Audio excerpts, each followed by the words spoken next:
Hello, Richard Morris here today from Morris Succession Lawyers again, coming from Foster, a beautiful sunny day here on the mid-north coast.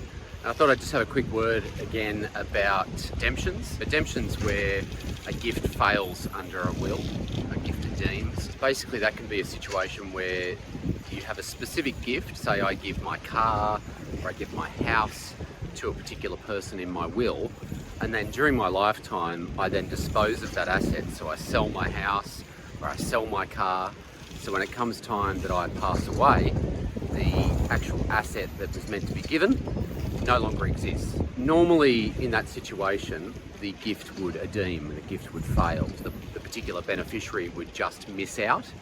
However, there's a slightly different variation to that rule when you have a power of attorney and that power of attorney disposes of that asset. And it's something that we see relatively regularly and which I think can be a trap to many legal practitioners, or certainly in our experience we've seen a lot of legal practitioners that may not be aware of this particular rule. So Section 22 of the Powers of Attorney Act allows for a gift under a will to still succeed even though the asset has been sold by the power of attorney.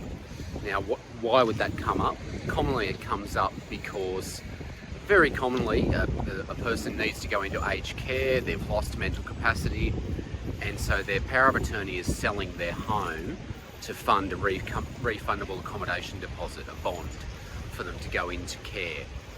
When that property is sold, if there's a gift in the will that says I give my house to child 1, child 2 is the power of attorney, they sell the home to fund a bond, then when the person passes away it's possible for that gift to still succeed if it's done under power of attorney. It's a very critical difference between the property being sold by the deceased, in which case the gift still fails, or if the property is sold by the attorney.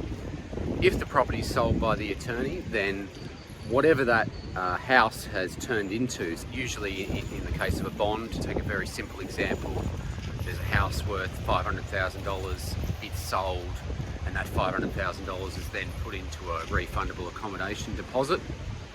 Then that deposit then substitutes for the house under the will. So there's still procedure required under Section 23 of the Powers of Attorney Act for the Supreme Court to confirm that arrangement's appropriate, but essentially the gift survives if it's sold under the power of attorney. The other thing that's important to note, that it only applies to powers of attorney made under the current legislation, so since 2003. It doesn't apply under the previous powers of attorney which were created under the Conveyancing Act. So if you do have a power of attorney that's pre-2003, then chances are the gift will still fail. So it's another trap for practitioners. As always, if you have any questions or queries about succession law, then feel free to give me a call or Brooke Genders at Morris Succession Lawyers. Thank you.